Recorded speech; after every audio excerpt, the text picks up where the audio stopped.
मराठा समाजाला ओबीसी प्रवर्गात आरक्षण देण्याच्या संभाव्य निर्णयाला तीव्र विरोध दर्शविण्यासाठी सकल ओबीसी समाज व ओबीसी संघटनेच्या वतीने भंडारा जिल्ह्यातील साकोली तहसील कार्यालयावर भव्य मोर्चा काढण्यात आला। मनोज जरांगे मराठ्यांना ओबीसी मधून आरक्षण देण्यात यावं याकरिता मुंबईला उपोषणाला बसले होते आणि त्याची मागणी सरकारने हैदराबाद गॅझेटियर मधील नोंदी विचारात घेऊन मराठा समाजाला कुणबी किंवा मराठा कुणबी किंवा कुणबी मराठा जातीचे प्रमाणपत्र देण्यासाठी काढलेला निर्णय हा ओबीसी समाजावर अन्याय करणारा आहे,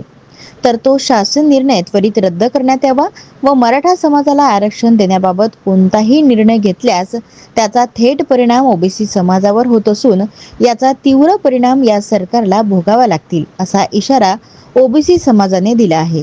मी डॉक्टर बाळकृष्ण सार्वे, अध्यक्ष ओबीसी जागृती मंच जिल्हा भंडारा,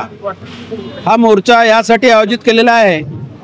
की मराठ्यांनी मागणी केलेली आहे की त्यांनी त्यांचा समावेश ओबीसी मध्ये करावं,